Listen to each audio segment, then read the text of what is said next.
Hello everyone, welcome to geography gateway. आज का ये वीडियो उन स्टूडेंट्स के लिए रहने वाला है जो नेट जेआरएफ की प्रिपरेशन करना चाहते हैं ज्योग्राफी से और इंग्लिश मीडियम से हैं। बेसिकली आज की इस वीडियो में हम बात करेंगे UGC net. What is UGC net, difference between net and JRF, who can apply, what is the eligibility criteria, latest exam pattern, 10 units जो ज्योग्राफी की है उसका सिलेबस क्या है, यूनिट वाइज जो क्वेश्चन वेटेज है लास्ट 5 ईयर्स का, है ना, उसका भी एनालिसिस करेंगे। Best books for each unit, जो 10 यूनिट्स आती हैं उनमें जो कौन कौन सी बेस्ट बुक्स हैं हमको पढ़नी चाहिए वो मैं बताऊंगा। प्रीवियस ईयर कट ऑफ जो है वो भी हम थोड़ा सा डिस्कस करेंगे ताकि आपको पता रहे कि क्या कट ऑफ रहती है इस एग्ज़ाम की। प्रिपरेशन स्ट्रेटजी जो है उस पर भी बात करेंगे ताकि आप आराम से उसकी प्रिपरेशन कर पाएँ। और how can I help you in your preparation, मैं किस तरीके से आपकी हेल्प कर सकता हूँ वो मैं जो है इस वीडियो में डिस्कस मैं करने वाला हूँ। चलिए स्टार्ट करते हैं। देखिए, सबसे पहले बेसिकली आपको पता ही होगा काफ़ी लोगों को, बट फिर भी मैं थोड़ा सा बेसिक से ही स्टार्ट करता हूँ। जो नए स्टूडेंट है जो अभी अभी तैयारी करना शुरू किए हैं या तैयारी करना चाहते हैं तो वो भी इस बारे में अवेयर रहे। So what is UGC net. तो बेसिकली हम जब बात करते हैं यूजीसी नेट की तो उसके अंदर हम बात करते हैं कि ये जो टेस्ट है, वो जो एग्ज़ाम है वो किस तरीके का एग्ज़ाम है ना, बेसिकली इसके अंदर आता क्या है, क्या पैटर्न रहता है ना, वो बात हम करेंगे। अभी थोड़ी-सी इसकी विज़िबिलिटी मैं आपको बढ़ा के दिखा देता हूँ ताकि आपको ये विज़िबल जो है अच्छे से हो जाए। अब आपको यहाँ पे ये काफ़ी जो है विज़िबल आपको यहाँ पे हो रहा होगा। देखिए, यहाँ पे मैं बात करता हूँ what is UGC net. So UGC net university grant commission है जिसके अंदर जो नेशनल एलिजिबिलिटी टेस्ट इसे बोलते हैं और साथ ही साथ ये नेशनल लेवल का एग्जामिनेशन है और इसको जो है एनटीए कंडक्ट करवाता है। एनटीए ना, नेशनल टेस्टिंग एजेंसी जो है ऑन बिहाफ ऑफ यूजीसी। और इसके अंदर जो एलिजिबिलिटी बनती है वो ये है कि ये एग्ज़ाम क्रैक करने के बाद आप असिस्टेंट प्रोफेसर का एग्ज़ाम जो है वो दे सकते हैं। साथ ही साथ यदि उसके अंदर आप टॉपर आते हैं तो आप जूनियर रिसर्च फेलोशिप जेआरएफ जो है वो आपको यहाँ पे मिलती है ड्यूरिंग योर पीएचडी। साथ ही साथ आप पीएचडी के अंदर एडमिशन लेने के लिए एलिजिबल हो जाते हैं एज़ पर यूजीसी गाइडलाइंस। और यहाँ पर जो है जितने भी यूनिवर्सिटीज़ हैं, जो प्राइवेट यूनिवर्सिटीज़ हैं, प्राइवेट कॉलेजेस हैं, वहाँ से आप जो पीएचडी कर सकते हैं। साथ ही साथ वहाँ पे पढ़ाने के लिए भी एलिजिबिलिटी आपको हो जाती है प्राइवेट कॉलेजेस के अंदर। तो काफ़ी एक वास्ट जो है एक तरीके से करियर ऑप्शन आपके सामने जो है स्टार्ट होता है इस एग्ज़ाम को क्रैक करने के बाद। And what is the difference between net and JRF. यदि यहाँ पे जेआरएफ आया है तो दोनों में डिफरेंस क्या है। तो बेसिकली यहाँ पे नेशनल एलिजिबिलिटी टेस्ट तो होता है नेट और जूनियर रिसर्च फेलोशिप होता है जेआरएफ। उसके बाद पर्पस क्या होता है, जो नेट होता है उसमें एलिजिबिलिटी बनती है असिस्टेंट प्रोफेसर का एग्जाम देने की, पीएचडी का एडमिशन की, है ना। और जेआरएफ के अंदर क्या होता है, एलिजिबिलिटी तो बनती ही है, साथ ही साथ आपको ड्यूरिंग पीएचडी जो है फेलोशिप, है ना, जो ग्रांट्स जो है आपको मिलते हैं अराउंड 37,000 40,000 समथिंग, है ना। तो वो आपको ग्रांट आपको हर मंथ मिलता रहता है ताकि आप रिसर्च कर सकें आपके अपने फील्ड के अंदर, डिफरेंट जो फील्ड्स होते हैं उसके अंदर, राइट। इसके बाद देखिए, फेलोशिप जो है इसके अंदर नहीं मिलती है बट इसके अंदर मिलती है monthly fellowship during PhD. Cut off थोड़ा सा जेआरएफ से कम जाती है नेट की, बट नेट के अंदर थोड़ी सी हायर कट ऑफ जो है, सॉरी, जेआरएफ के अंदर थोड़ी हायर कट ऑफ जाती है देन नेट, है ना। इन शॉर्ट जो है टीचिंग एलिजिबिलिटी बनती है असिस्टेंट प्रोफेसर वगैरह के लिए नेट के थ्रू, और teaching eligibility plus research fellowship बनती है जेआरएफ के थ्रू। तो ये यहाँ पर आपको पता होना चाहिए। इसके बाद में इसके अंदर कौन अप्लाई कर सकता है, जो मास्टर्स डिग्री के अंदर, यानी कि आपने एमए किया है ना। जैसे ज्योग्राफी की बात करूं तो ज्योग्राफी में यदि आपने एमए आप फाइनल ईयर के अंदर है और यदि आपने कर भी लिया है तो वहां पर आपको 55% in general category and other reserve category के लिए 50% आपके मार्क्स आने चाहिए जो आपके एमए के अंदर, है ना। ये एमए और एमएससी जिसमें ज्योग्राफी होती है। After that final year student जो है वो भी अपीयर हो सकते हैं, है ना, लेकिन उनको ये लगे कि हाँ हमारे 50-55% जो एलिजिबिलिटी क्राइटेरिया है वो उतना तो हमारे पास हमारे नंबर आ ही जाएंगे, परसेंटेज आ ही जाएंगे। एज लिमिट जो है वहाँ पे आप देखो, जो एज है वो चाहिए मैक्सिमम 30 ईयर्स फॉर जेआरएफ। और इसके अलावा रिजर्व कैटेगरी के लिए रिलैक्सेशन भी है, साथ ही असिस्टेंट प्रोफेसर एंड पीएचडी के लिए कोई अपर लिमिट नहीं है यहाँ पे। नंबर ऑफ अटेम्प्ट, बिल्कुल कोई भी नंबर ऑफ अटेम्प्ट जो है इसके अंदर लागू नहीं होता है। आफ्टर दैट सब्जेक्ट जो आपका, जैसे ज्योग्राफी है तो ज्योग्राफी से आप पोस्ट ग्रेजुएशन आप कर रहे हैं तो आप दे सकते हैं इस एग्ज़ाम को। साथ ही साथ मैं यहाँ पे आपको बताऊँ कि ये साल में 2 बार होता है ना, एक तो अराउंड जून मंथ में होता है और दूसरा होता है दिसंबर मंथ में, थोड़ा-सा लेट हो जाए तो जनवरी मंथ में, है ना? तो इस तरीके से साल में 2 बार ना, एवरी ईयर 2 टाइम्स आपको यहाँ पर जो है मौका मिलता है इस एग्ज़ाम को लेकर। साथ ही साथ आप देखो, यदि मैं पैटर्न की भी बात कर लूँ साथ में, है ना? पैटर्न की भी मैं यहाँ पे बात करूँ, तो पेपर पैटर्न इस तरीके से रहेगा। एक पेपर 1 रहेगा जिसमें टीचिंग एंड रिसर्च एप्टीट्यूड रहेंगे, जिसमें 50 क्वेश्चंस आएँगे 100 मार्क्स के। और जो सेकंड पेपर होगा वो जैसे ज्योग्राफी आपने सेलेक्ट किया है तो ज्योग्राफी का होगा, जिसके अंदर 100 क्वेश्चंस होंगे 200 मार्क्स के, right? So total 150 questions 300 marks आपको यहाँ पर इसमें होंगे। ड्यूरेशन होगा अराउंड 3 आवर यानी 180 मिनट्स का। Both papers are conducted in single session without any break, है ना? यहाँ पे ये रहता है। अब पेपर 1 का सिलेबस आप देखेंगे तो टीचिंग एप्टीट्यूड, रिसर्च एप्टीट्यूड, है ना, reading comprehension, communication, reasoning, logical reasoning, data interpretation, और बहुत मतलब आसान है, बस थोड़ा सा उसको आपको करना पड़ेगा, पढ़ना पड़ेगा। बट जो मेजर जो डिसाइड करेगा इस पेपर में वो रहता है आपका पेपर 2। बट हाँ, नो डाउट आपको पेपर फर्स्ट की भी तैयारी करनी होगी, कॉमन पेपर की भी। इसके बाद जो पेपर 2 है ज्योग्राफी की मैं जो बात करूँगा तो इसका मैं डिफरेंटली आगे आपको सिलेबस बताने वाला हूँ। इसके बाद देखिए पेपर 2 ज्योग्राफी जिसमें 100 क्वेश्चन आएँगे, 200 मार्क्स के आएँगे, जिसके अंदर 10 यूनिट्स है, जिसकी मैं आगे डिस्कस करने वाला हूँ। करेक्ट आंसर के लिए बिल्कुल 2 मार्क्स मिलेंगे, इनकरेक्ट 0 मार्क्स, और नेगेटिव मार्किंग नहीं है इसके अंदर, इसलिए आप आराम से जो है अटेम्प्ट कर सकते हैं क्वेश्चंस को, क्योंकि यहाँ पे नेगेटिव मार्किंग नहीं रहती है।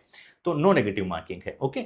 इसके बाद में आप देखोगे टाइप्स ऑफ क्वेश्चन में कॉन्सेप्ट बेस्ड भी आते हैं, स्टेटमेंट बेस्ड भी क्वेश्चन आते हैं, है ना? इसके अलावा जो है आपके match the following, map based question, diagram based question, GIS और रिमोट सेंसिंग, है ना? इस तरीके से क्वेश्चन ज्योग्राफी के अंदर बनते हैं, जिसकी भी हम बात करेंगे। टाइम मैनेजमेंट के लिए भी आप इसको कर सकते हैं, बाकी टाइम मैनेजमेंट की बात हम आगे भी करते रहेंगे। तो इसके अलावा नो नेगेटिव मार्किंग है तो मतलब पूरे ही अटेम्प्ट करने होते हैं वो क्वेश्चन, ताकि आपको जो सही हो तो उसके प्रॉपर मार्क्स आपको मिल सके, राइट? तो ये रहता है आपका। और मोड ऑफ एग्जाम क्या है? तो कंप्यूटर बेस्ड है, सीबीटी, और एनटीए नेशनल टेस्टिंग एजेंसी इसको करती है। लैंग्वेज में कोई दिक्कत नहीं है, हिंदी इंग्लिश कोई से भी लैंग्वेज में आप दे सकते हैं, कोई इशू नहीं है, दोनों में आता है। अब देखते हैं हम सिलेबस को ना, ज्योग्राफी की मैं बात कर रहा हूँ तो ज्योग्राफी के अंदर सिलेबस की हम बात कर लेते हैं, और सिलेबस की बात हम करते हुए और इसको देखते हैं। देखिए, जब मैं सिलेबस की बात करूँ तो यहाँ पर आपको 10 यूनिट्स ज्योग्राफी के अंदर आते हैं, 10 यूनिट्स है इसकी। और फर्स्ट यूनिट के अंदर जियोमॉर्फोलॉजी ना, वो यहाँ पर आता है। आफ्टर दैट यूनिट 2 के अंदर क्लाइमेटोलॉजी, बेसिकली जो क्लाइमेट से रिलेटेड जो क्वेश्चन है वहाँ पे वो बनते हैं। नेक्स्ट थर्ड यूनिट में ओशनोग्राफी आता है। नंबर फोर्थ यूनिट में आपके ज्योग्राफी ऑफ एनवायरनमेंट, जो एनवायरनमेंट से रिलेटेड जो क्वेश्चन है वो इसमें रहते हैं। फिफ्थ यूनिट में पॉपुलेशन एंड सेटलमेंट ज्योग्राफी आपको मिलेगा, और सिक्स्थ यूनिट के अंदर आपको ज्योग्राफी ऑफ इकोनॉमिक एक्टिविटीज यानी इकोनॉमिक जो ज्योग्राफी है वो मिलेगी, और रीजनल डेवलपमेंट इसके अंदर आपको देखने को मिलेगा। तो उसके बाद में सेवंथ यूनिट में आपको cultural, social and political geography के जो क्वेश्चंस है वो देखने को मिलेंगे, और जो एट्थ यूनिट है वहाँ पर ज्योग्राफिकल थॉट्स जो है आता है, और इससे भी क्वेश्चन आपके बनते हैं। नेक्स्ट है ज्योग्राफिकल टेक्निक्स, जिसके अंदर बेसिकली जो मैप्स है ना, जो इसके अलावा जीआईएस, जीपीएस है ना, सारे जो इसमें से क्वेश्चन जो है बनते हैं ज्योग्राफिकल टेक्निक्स में से। और लास्ट जो यूनिट है आपकी ज्योग्राफी ऑफ इंडिया है। यदि हम इसको भी देखें कि लास्ट जो पेपर हुआ था, फॉर एग्जांपल जैसे दिसंबर 2025 के एग्जाम को लें, और उसमें किस तरीके से वेटेज रहा इन 10 यूनिट्स का, इन 10 यूनिट्स में किस तरीके से वेटेज रहा, तो वो भी हम बात करें। तो दिसंबर 2025 में जो फर्स्ट यूनिट थी ज्योग्राफी, जो जियोमॉर्फोलॉजी, उसमें से अराउंड आउट ऑफ 100 में से 14 क्वेश्चन जो है अप्रॉक्स वो बने यहाँ पर इस जियोमॉर्फोलॉजी से। इसके बाद यूनिट 2 जो क्लाइमेटोलॉजी है, वहां से 9 क्वेश्चंस बने, और जो ओशनोग्राफी है वहां पे जो है आपके 6 क्वेश्चन जो है वहां पर बने, ठीक है। उसके बाद हम बात करें नेक्स्ट जो है ज्योग्राफी ऑफ एनवायरनमेंट, यानी कि जो फोर्थ यूनिट है, वहां से 8 क्वेश्चन बने आउट ऑफ 100। और पॉपुलेशन एंड सेटलमेंट ज्योग्राफी है जहां से 10 क्वेश्चन बने ना, 10 क्वेश्चन जो है यहाँ से आए। इसके अलावा geography of economic activities and regional development से अराउंड 11 क्वेश्चन जो है आपको यहाँ पर बने। नेक्स्ट जो है cultural, social and political geography, यहाँ से अराउंड 9 क्वेश्चंस यहाँ से आए। ज्योग्राफिकल थॉट से अराउंड 10 क्वेश्चंस, इसी तरीके से ज्योग्राफिकल टेक्निक से अराउंड 12 क्वेश्चंस, और ज्योग्राफी ऑफ इंडिया से अराउंड 11 क्वेश्चंस। तो यहाँ पे आप देखोगे तो फ्रॉम 6 to 14 ये जो है एक रेंज है जहाँ से क्वेश्चन बन रहे हैं। सबसे ज़्यादा आप देख रहे हो तो मैं इसको भी सीक्वेंस वाइज भी ले लेता हूँ। सबसे ज़्यादा यूनिट 1 से आए हैं, जियोमॉर्फोलॉजी से अराउंड 14 क्वेश्चन। उसके बाद यूनिट जो 9 है उससे 12 क्वेश्चंस आए हैं। इसके बाद यूनिट जो 6 है, economic geography of regional development, और साथ ही साथ यूनिट 10, दोनों से 11 क्वेश्चंस यहाँ पर बने हैं। तो ये यहाँ पे टॉप 4 आपको देख रहे हैं, ज्योग्राफी ऑफ इंडिया, इसके अलावा बाकी जो 3। इसके बाद यूनिट 5 से population and settlements around 10, unit 8 से ज्योग्राफिकल ऑफ थॉट से 10, यूनिट 2 से 9 क्वेश्चन, यूनिट जो 6 है उससे 9 क्वेश्चंस, यूनिट 4 से 8 क्वेश्चन और यूनिट 3 से आपके 6 क्वेश्चन। तो ये एक रैंकिंग वाइज भी मैंने आपको बता दिया कि किसका इंपॉर्टेंस यहाँ पे ज़्यादा दिख रहा है। हालांकि पढ़ना हमें सभी है, ऐसा नहीं है कि कोई हम छोड़ के चले जाएं। तो नेट जेआरएफ की तैयारी में आपको जो फायदा है वो असिस्टेंट प्रोफेसर का एग्जाम देने के लिए भी मिलेगी। बेसिकली मतलब जो आपका सब्जेक्ट यदि अच्छे से तैयार हो जाए, सब्जेक्ट पे ऊपर अच्छे कमांड हो जाए, तो आगे के लिए आपका अच्छे करियर ऑप्शन जो है वहां पर ओपन हो जाएंगे आप लोगों के लिए। तो एक बार की तैयारी है, एक बार की मेहनत है आपकी। जियोमॉर्फोलॉजी के अंदर यदि हम पूरे लास्ट 5 ईयर्स का भी एवरेज देखें तो जियोमॉर्फोलॉजी में अराउंड 2021 दोनों ही जो साइकिल है उसके एवरेज की हम बात करें तो अराउंड 14 13 14 13 14 अराउंड 13.6% का वेटेज दिख रहा है। क्लाइमेटोलॉजी के अंदर भी अराउंड 9 10 क्वेश्चंस आ रहे हैं। ओशनोग्राफी में भी 6 5 है ना, एनवायरमेंट में 9 8 है ना। तो अराउंड जो हमें लास्ट अभी देखा उसी के लमसम ये पैटर्न लास्ट 5 ईयर्स में भी देखने को मिल रहा है। यानी जो वेटेज है ऑलमोस्ट अराउंड सेम सा है यहाँ पे इन 10 यूनिट्स का, जो भी मैंने दिसंबर 2025 का आपको बताया। तो ये यहाँ पर है, इनको भी आप स्टडी देख सकते हैं ताकि आपको आइडिया लगे कि कहाँ से कितना वेटेज आया है। उसके बाद हम बात करते हैं यूनिट वाइज बुक्स की, राइट। सो यूनिट वाइज जो बुक्स है, ईच यूनिट नेट जेआरएफ के लिए, ज्योग्राफी के लिए कौन सी बेस्ट है, कौन सी आप पढ़ सकते हैं अकॉर्डिंग टू मी, है ना। आपकी चॉइसेस और भी अदर हो सकती है। बेसिकली किसी भी सब्जेक्ट की और भी अदर बुक्स भी आती है, बट अकॉर्डिंग टू मी कौन सी बेस्ट रहती है तो मैं आपको बताऊं, यूनिट 1 जो जियोमॉर्फोलॉजी है उसके लिए बिल्कुल सविंदर सिंह जी की जो बुक है, बिल्कुल हमने काफ़ी इनको पढ़ा है, पढ़ाया है। तो जियोमॉर्फोलॉजी सविंदर सिंह जी की बेस्ट है, और प्रवालिका पब्लिकेशन जो इलाहाबाद है वो यहाँ जो है बुक पब्लिश करते हैं। आप आराम से मार्केट में मिलती ला सकते हैं, इनको पढ़ सकते हैं। आपके नेट जेआरएफ में काम आएगी, आगे जाके आप असिस्टेंट प्रोफेसर का देते हैं उसमें भी काम आएगी। तो बेसिकली ये बुक्स बहुत काम आने वाली है। क्लाइमेटोलॉजी के लिए सविंदर सिंह जी, अगेन उनकी एक बुक आ रही है अलग से, वो आप पढ़ सकते हैं ताकि आप उसके अंदर अकॉर्डिंग टू योर सिलेबस ना, जो कुछ चीज़ें ऐसी भी होती हैं इन बुक्स में जो एक्स्ट्रा होती है ना, उनको आप छोड़ सकते हैं और सिलेबस में जो हमारा है उसके अंदर पॉइंट टू पॉइंट हम उनको पढ़ते हुए उनको कर सकते हैं। उसके बाद ओशनोग्राफी डीएस लाल की बुक आप पढ़ सकते हैं, अच्छी बुक है। और इवन सविंदर सिंह जी की भी आती है, वो भी कर सकते हैं, बट ये मुझे ज़्यादा बेटर लगी तो मैंने आपको यहाँ पे बताई। और हमें घबराना नहीं है, देखिए बुक्स काफ़ी सारी है क्योंकि तैयारी भी काफ़ी थोड़ी बड़ी वाली तैयारी है ना। तो इसके अंदर मैं किस तरीके से हेल्प कर सकता हूँ वो भी मैं लास्ट में डिस्कस करूंगा। तो ओशनोग्राफी यहाँ पे डीएस लाल बिल्कुल आपको पढ़नी चाहिए। शारदा जो पुस्तक भवन है उनके ये जो है पब्लिकेशन है। तो unit 1 2 and 3 geomorphology by Savinder Singh, climatology by Savinder Singh and oceanography by doctor D S Lal, D S Lal ji की जो बुक है वो आप कर सकते हैं। यूनिट जो 4 है ज्योग्राफी ऑफ एनवायरनमेंट, इसके लिए अगेन आप जो है सविंदर सिंह जी की जो बुक है वो आप कर सकते हैं। साथ ही साथ कुछ करंट इश्यूज का भी थोड़ा सा ध्यान रख सकते हैं, है ना। जो अपडेट्स होती है लाइक जैसे अर्थ समिट्स वगैरह होते हैं या एनवायरनमेंट से रिलेटेड कुछ और अपडेटेड डेटा है उनको थोड़ा सा और करंट से आप कर सकते हैं ना। यूनिट 5 जो है पॉपुलेशन एंड सेटलमेंट ज्योग्राफी, इसके लिए आप जो ज्योग्राफी ऑफ पॉपुलेशन है, कॉन्सेप्ट्स डिटरमिनेंट्स एंड जो पैटर्न्स है आरसी चांदना जी की, वो आप ले सकते हैं। और एक सेटलमेंट ज्योग्राफी के लिए डॉक्टर एस डी मौर्य की जो बुक है वो आप कर सकते हैं। और ये दोनों ही यहाँ पे यदि हम पूरा इसके अंदर पॉपुलेशन सेटलमेंट का थोड़ा मिक्सअप टाइप में ही देखना चाहें तो ये ह्यूमन ज्योग्राफी की जो माजिद हुसैन जी की बुक है उससे आप प्रिपेयर कर सकते हैं। और इनमें भी कुछ एक्स्ट्रा चीजें होगी, हमें रहना है हमारे सिलेबस के ऊपर कि सिलेबस के अकॉर्डिंग ही हमें वहाँ पे इन किताबों के अंदर से जो है अपने नोट्स बनाने हैं। कुछ एक्स्ट्रा चीजें होगी उनको हमें छोड़ देना है, राइट। तो ये यूनिट 6 है आपका पॉपुलेशन एंड सेटलमेंट ज्योग्राफी, जिनमें ये बुक्स आपके लिए काफ़ी हेल्पफुल रहेगी। इसके बाद जो है आप यूनिट जो 6 आती है जिसके अंदर बेसिकली इकोनॉमिक ज्योग्राफी आ रही है, एग्रीकल्चर ज्योग्राफी आ रही है, इंडस्ट्रियल ज्योग्राफी आ रही है, ट्रांसपोर्ट ज्योग्राफी आ रही है और रूरल प्लानिंग आ रही है। थोड़ी सी बड़ी यूनिट है, इसके अंदर ये 5 जो है सब्जेक्ट, आपको 5 सब्जेक्ट्स आपको देखने को मिल रहे हैं। तो उसके लिए आप ये बुक्स ला सकते हैं, लाइक डॉक्टर अलका गौतम जी की है एडवांस्ड इकोनॉमिक ज्योग्राफी, वो काफ़ी अच्छी बुक है, वो पढ़ सकते हैं। और इन्हीं की ही एक एग्रीकल्चर के लिए बुक है, डॉक्टर अलका गौतम जी की ही एग्रीकल्चर ज्योग्राफी, शारदा पुस्तक भवन जो पब्लिकेशन है प्रयागराज का, वो ये पब्लिश करते हैं। तो ये काफ़ी अच्छी बुक्स है इन दोनों सब्जेक्ट्स के लिए।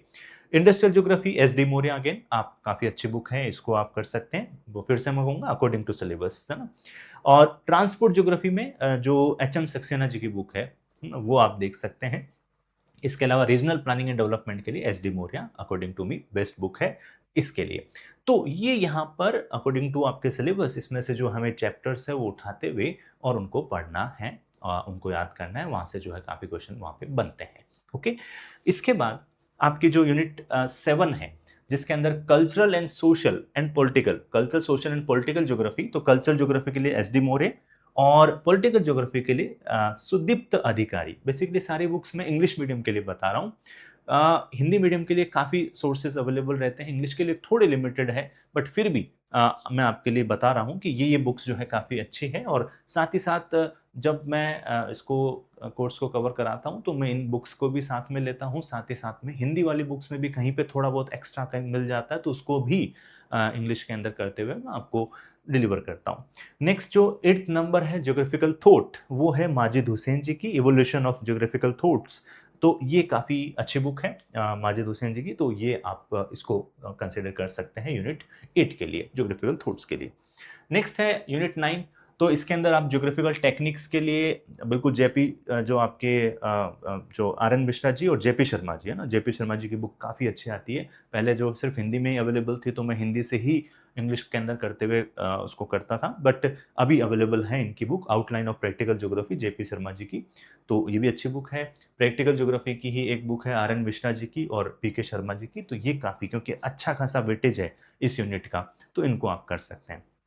ज्योग्राफी ऑफ इंडिया बिल्कुल आर सी तिवारी की जी की बुक ला सकते हैं, या फिर आप डॉक्टर कुल्लर जो है, दोनों ही अच्छी बुक्स हैं और इनमें से आप कर सकते हैं यहाँ पर ज्योग्राफी ऑफ इंडिया। तो ये है आपकी टोटल 10 यूनिट्स जो नेट जेआरएफ के लिए बेस्ट बुक्स फॉर ज्योग्राफी, इनको आप कर सकते हैं इंग्लिश मीडियम के लिए। ओके, लेकिन यदि आप शुरुआत कर रहे हैं, स्टार्टिंग कर रहे हैं, तो स्टार्टिंग कर रहे हैं तो आप क्या पढ़ें, तो आप जरूर पढ़ें सबसे पहले एनसीईआरटीज को, है ना। एनसीईआरटीज जो है, जैसे कि क्लास 11th की मैं आपको बात करूं और क्लास 12th की बात करूं, क्लास 11th में बिल्कुल आप देखेंगे कि एक तो है आपका fundamental of physical geography class 11th और एक है इंडिया फिजिकल एनवायरनमेंट, और साथ ही साथ इसकी जो प्रैक्टिकल वर्क बुक है क्लास 11th की, इन तीनों को जरूर आप करें, क्योंकि ये एक बेसिक्स है, इनको आप पहले कर लेंगे तो वो सारी बुक्स में और ज़्यादा आप आसानी से उसको समझ पाएंगे। ओके, तो ये तीनों बुक्स क्लास 11th की, और ये तीनों बुक्स जो इंडिया पीपल एंड इकोनॉमी, इसके अलावा फंडामेंटल्स ऑफ ह्यूमन ज्योग्राफी और जो प्रैक्टिकल ज्योग्राफी की जो क्लास 12th की बुक है, तो ये 6 बुक्स तो मैंडेटरी है, मतलब इनको तो पढ़ना ही है आपको, राइट। सो ये कर लेंगे तो आपका एक बेसिक्स जो है वो बहुत अच्छा स्ट्रॉन्ग हो जाएगा, आपको जो कॉन्सेप्ट्स है वो अच्छे से समझ में आएंगे। और आई होप आपने पढ़ी भी होगी, नहीं पढ़ी है तो कोई बात नहीं, इसको जरूर आप थोड़ा सा बिल्ड आउट करें और फिर आगे बढ़ें जो ऑथेंटिक बुक्स के लिए।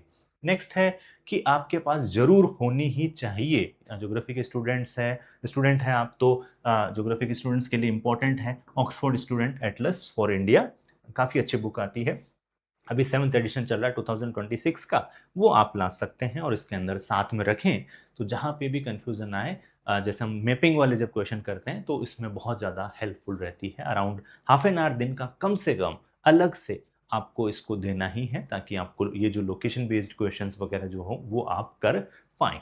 ठीक है, तो ऑक्सफोर्ड स्टूडेंट एटलस। इसके बाद मैं थोड़ा सा प्रीवियस ईयर कट ऑफ की भी बात करूँ तो देखो 3 तरह से कट ऑफ यहाँ पे आती है, जैसे फॉर एग्जाम्पल जेआरएफ की, असिस्टेंट प्रोफेसर की और पीएचडी की अराउंड, है ना।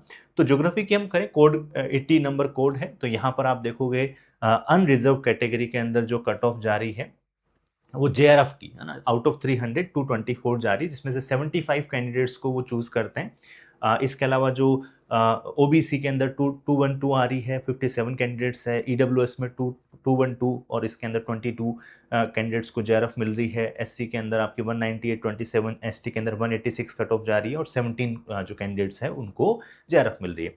और असिस्टेंट प्रोफेसर के लिए जो एलिजिबल हैं, जिनको नेट का भी है प्लस असिस्टेंट प्रोफेसर भी मिलेगा, तो वो इसके अंदर आप जेआरएफ नहीं मिलेगा कुल मिला के, तो उसकी जो कट ऑफ है 194, 176, 162, 156 इस तरीके से जा रही है, जिसमें 864, 697, 255, 351 इस तरीके से स्टूडेंट्स को सेलेक्ट किया जाता है। और सिर्फ पीएचडी की और कट ऑफ कम जा रही है, तो वहां पे 164 ही कट ऑफ जा रही है, 164 टू 136, और 1877 कैंडिडेट्स जो है अनरिजर्व्ड 355 है ना, इस तरीके से ये जो अनरिजर्व्ड जो कैटेगरी है वहां पर आपको ये मिलेगा। तो ये जो है कट ऑफ गई है यूनिट जो यूजीसी नेट एग्जाम दिसंबर 2025 की। बिल्कुल आपको, यदि मैं ये थोड़ा सा विजिबिलिटी कम है तो मैं एक बार के लिए इसको और विजिबिलिटी आपके यहाँ बढ़ा देता हूँ, तो अब आपको ये जो है कट ऑफ वगैरह यहाँ पे दिखाई दे रही होगी। ठीक है, तो इस तरीके से ये जो है यहाँ पे जो ज्योग्राफी के जो स्टूडेंट्स हैं उनके लिए ये पूरी रहती है। चलिए बढ़ते हैं आगे और आगे बात करते हैं नेक्स्ट जो पोर्शन की। देखिए इसके अंदर देखो तीनों में डिफरेंस क्या है, जैसे कईयों को कंफ्यूजन हो सकता है कि सर जेआरएफ, असिस्टेंट प्रोफेसर और पीएचडी में क्या डिफरेंस है। तो बेसिक जो डिफरेंस आपको सामने यहाँ पे दिखाई दे रहा है कि जैसे जेआरएफ जो है जूनियर रिसर्च फेलोशिप है, जिसके अंदर एलिजिबल फॉर असिस्टेंट प्रोफेसर है, साथ ही साथ पीएचडी एडमिशन के लिए भी एलिजिबल है और मंथली फेलोशिप भी आपको यहाँ पे मिलती है। असिस्टेंट प्रोफेसर में जो हो रहे हैं इसी एग्जाम के थ्रू ना, इसी एग्जाम के थ्रू ही ये सब हो रहे हैं। तो उसके अंदर आप क्या कर सकते हैं, you can apply for assistant professor where the UGC NET is accepted, है ना। इसके अलावा you can pursue PhD according to university. नहीं मिलेगा क्या, तो जेआरएफ नहीं मिलेगी, बाकी सब असिस्टेंट प्रोफेसर में है। पीएचडी में क्या है कि सिर्फ जो है पीएचडी ओनली कैटेगरी में जो होता है, जो और लेस कट ऑफ के अंदर जो हो रहा है, तो उसके अंदर आप पीएचडी एडमिशन के लिए यूजीसी एनटीए फ्रेमवर्क के अकॉर्डिंग यूनिवर्सिटी कर सकते हो। असिस्टेंट प्रोफेसर के रिक्रूटमेंट के लिए आप क्वालिफिकेशन इसकी नहीं है, और साथ ही साथ जेआरएफ के लिए आप नहीं होंगे इसके अंदर। ठीक है, तो ये यहाँ पे दो है और बाकी सब है। तो ये तीनों के बारे में ये चीज है, ये डिफरेंस है, तो आपको ये भी पता होना चाहिए। ओके, चलिए नेक्स्ट हम बात करते हैं आगे, और आगे बात करते हैं कि जो प्रिपरेशन स्ट्रैटेजी है वो क्या रहनी चाहिए आपकी, आप जैसे तैयारी शुरू कर रहे हैं। अब कई स्टूडेंट्स ऐसे होंगे जो अभी तैयारी शुरू कर चुके हैं, कई अब करने वाले हैं, तो क्या स्ट्रैटेजी रहनी चाहिए इस एग्ज़ाम को क्रैक करने के लिए, है ना। तो क्या स्ट्रैटेजी है, स्ट्रैटेजी बहुत सिंपल है कि आप करें किसके साथ, तो स्टार्ट करें आप ऑफिशियल सिलेबस को लें, 10 यूनिट्स ऑफ ज्योग्राफी, और उसके अंदर आप यूनिट वाइज उसकी प्रिपरेशन को स्टार्ट कर दीजिए। उसके बाद मतलब सिलेबस से अलग होना ही नहीं है ना, according to syllabus, to the point हमें देखना है सारी बात। बिल्ड स्ट्रॉन्ग कॉन्सेप्ट्स, है ना, जैसे कि मैंने कहा एनसीईआरटी को पहले आप पढ़ें ताकि आपकी जो कॉन्सेप्चुअल क्लैरिटी है वो आए, क्योंकि जब तक क्लैरिटी नहीं आएगी तो ये क्वेश्चन जो इसमें आते हैं एग्जाम में, लास्ट में हम आगे जाके जो है मैं पीवाईक्यूज वगैरह भी कराऊंगा, तो उसमें आपको आइडिया लगेगा कि किस तरीके से क्वेश्चंस आ रहे हैं ना। तो वहां पर कॉन्सेप्चुअल क्लैरिटी बहुत अच्छे से होनी चाहिए, इसलिए आपको ये करना चाहिए, खुद के शॉर्ट नोट्स भी बनाने चाहिए, है ना, ये सब। आफ्टर दैट यूनिट वाइज जो स्टडी प्लान है, आपका स्टडी प्लान रहना चाहिए, complete 1 unit at a time along with revision and practice question before moving to the next. तो वहां पे आप प्रैक्टिस क्वेश्चन करें, है ना, ज्यादा से ज्यादा प्रैक्टिस क्वेश्चन करें इसके अंदर, पढ़ने के बाद आपको क्वेश्चन करना है। देखो सिंपल, एक होता है सिंपल रीडिंग करना किसी चैप्टर की, फर्स्ट होता है simple reading from first to last. उसके बाद सेकंड रीडिंग के अंदर आप अंडरलाइन करते हुए उसकी जो इंपॉर्टेंट थिंग्स है उसको आप करें, और उसके बाद आपको उसके साथ साथ ही नोट्स बनाने हैं, उन अंडरलाइंस को जिसमें आपने किया है उनको थोड़ा सा लिखते हुए भी याद करना है, और फिर उसके जो है एमसीक्यूज आप लगा लीजिए। ये रहती है एक बेटर एक प्रिपरेशन के लिए एक स्ट्रैटेजी। उसके बाद रेगुलरली आपको जो प्रीवियस ईयर क्वेश्चंस हैं और जो एमसीक्यूज है ना, उन सबको प्रैक्टिस जरूर करना है। अराउंड लास्ट के जो 5 साल 10 साल वाले जो है ना, प्रायोरिटी आपकी रहनी चाहिए कि लास्ट 5 ईयर्स के तो आप जरूर करें, है ना। उसके बाद मॉक टेस्ट आपको लगाना चाहिए। मॉक टेस्ट जैसे जिसमें क्या होता है कि बेसिकली प्रैक्टिस हो जाती है हमारी मॉक टेस्ट के अंदर, तो वो जरूर आप उसको करें। इसके अलावा शॉर्ट रिवीजन नोट्स आप बनाएं, ताकि लास्ट के अंदर एग्जाम से जस्ट थोड़े से दिन पहले, 10 दिन पहले, 15 दिन पहले या लास्ट मंथ में आप उसको आराम से रिवाइज करते हुए जा सकें एक साथ, क्योंकि जो चीज़ बहुत थोड़ा सा पहले पढ़ी हुई होती है वो वापस से रिवाइज होना भी जरूरी है। तो आपके जो शॉर्ट्स नोट्स होंगे लास्ट में, जिसके अंदर आप फ्लो चार्ट्स, डायग्राम्स, मैप्स, है ना, इनको आप बनाते हैं, तो आप आराम से उसको कर सकते हैं, देख सकते हैं। इसके बाद देखिए आप रिवाइज़ है ना, इस एग्ज़ाम के अंदर फैक्चुअल डेटा भी है और कॉन्सेप्चुअल डेटा भी है, तो उनको आपको रिवाइज़ करते रहना है। इसके बाद आप कर सकते हैं फोकस ऑन करंट डेवलपमेंट्स। कुछ चीज़ें करंट से रिलेटेड है, 98% मैं कह रहा हूँ, 98% स्टैटिक डेटा है जिसमें कोई चेंज नहीं होता। एक बार आपने पढ़ लिया, वो ही रह रहा है। बट 1-2% ऐसे होते हैं जिसके अंदर लाइक एनवायरमेंटल समिट्स हो गए और वो सब, तो उन सब के डेटा को भी थोड़ा एग्ज़ाम से पहले आपको करते हुए चलना है, ताकि वहाँ से भी जो क्वेश्चन्स आ रहे हैं, उनको भी हम कर सकें। इसके बाद योर मिस्टेक्स, हाँ, बिल्कुल, जो गलतियाँ होती हैं, टेस्ट आप दे रहे हैं, उसके अंदर जो भी आपको गलतियाँ लग रही है, उसको आपको वापस रियलाइज़ करना होगा और उसको करेक्ट करना होगा, है ना? तो एनालाइज़ आप करिए। कंसिस्टेंसी, बिल्कुल जेआरएफ आप जैसे नेट का एग्ज़ाम दे रहे हैं, नेट जेआरएफ का, तो इसमें आपका गोल, एम यही होना चाहिए कि आपको जेआरएफ मिले। ताकि आपको हर मंथ जो वो जो रिसर्च फेलोशिप मिल रही है, उससे आप और ज़्यादा एक तरीके से एनकरेज रहेंगे और आपके आगे की तैयारी को आप आराम से कर सकते हैं। इवन उसमें भी अच्छा करियर है, आप जब रिसर्च कर रहे हैं, पीएचडी कर रहे हैं, है ना? नाम के आगे आपके डॉक्टर लगता है। साथ ही साथ में असिस्टेंट प्रोफ़ेसर की आप तैयारी कर सकते हैं, ना? तो बहुत अच्छा रहेगा कि आप उसमें एम लेके चलें कि आप जेआरएफ जो है क्रैक करें।